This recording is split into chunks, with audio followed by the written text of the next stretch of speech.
समय बाद बिहार में सक्रिय हुए हैं। नहीं, ये देखिए ये पूरी तरह से जो है ना झूठ है, सरासर झूठ है। हाँ, ये बात सच है कि हम उच्च शिक्षा के लिए जो है हमको पलायन करना पड़ा था। हम जो है दिल्ली चले गए थे पीएचडी करने के लिए, क्योंकि बिहार में जेएनयू नहीं है, तो यहीं पीएचडी करते हैं। तो ये सिर्फ मेरी कहानी नहीं है, ये लाखों करोड़ों युवाओं की कहानी है कि बेहतर शिक्षा के लिए, बेहतर नौकरी के लिए, अच्छा जीवन यापन की व्यवस्था के लिए लोग बाहर जाते हैं।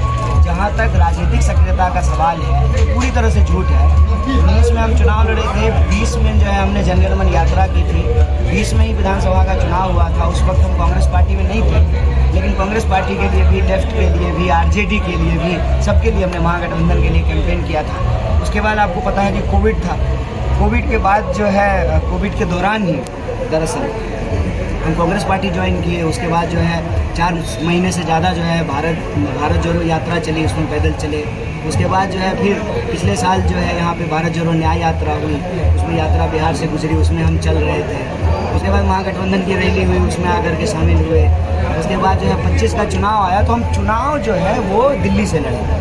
अब क्या है ना कि जनरल इलेक्शन हम सिर्फ जो है दिल्ली से लड़े, उस वजह से इस बात को बार बार एक झूठ की तरह परोसा जाता है। तो मेरा सवाल ये है कि जनरल इलेक्शन है, देश का इलेक्शन है, आम चुनाव है, कोई भी कहीं से चुनाव लड़ता है। तो मोदी जी भी तो बनारस में नहीं पैदा हुए ना, आडवाणी जी भी गुजरात में नहीं पैदा हुए, आई गुजराल पटना में नहीं पैदा हुए, जॉर्ज फर्नांडिस साहब जो मुजफ्फरपुर में नहीं पैदा हुए थे, अटल बिहारी वाजपेयी लखनऊ में नहीं पैदा हुए थे।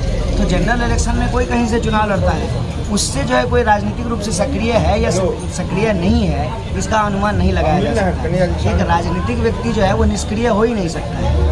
आप देख लीजिए 19 से लेकर के अभी तक, उसमें तो लगभग 1 साल तो हम यात्रा ही किए हैं, लगभग 1 साल तो यात्रा किए हैं, 12 महीने अलग अलग। ये मेरी भारत जोड़ो यात्रा तीसरी यात्रा है। जनगणमन यात्रा, भारत जोड़ो यात्रा, भारत जोड़ो न्याय यात्रा, चौथी पलायन रोको नौकरी दो, चौथी यात्रा है। बिल्कुल 4 तो यात्राएं की हैं। बिल्कुल। तो ये एक झूठ परोसा जाता है। अच्छा, परोसा क्यों जाता है मैं बता दूँ। कोई भी कुछ करना शुरू करे, तो जैसे नौकरी मांगे, पलायन रोकने की बात करें, भ्रष्टाचार रोकने की बात करें, महंगाई रोकने की बात करें, इसमें ना मसाला नहीं है। और आपको पता है कि मीडिया में ना बिना मसाला का चीज़ चलता नहीं है, ये बोरिंग है। नौकरी मांग रहे हैं, इसमें कुछ मज़ा नहीं है, इसमें जो है ना कोई जो है बवाल नहीं है, इसमें जो है क्यूरोसिटी नहीं है, तो लाइक नहीं मिलेगा, हिट नहीं मिलेगा।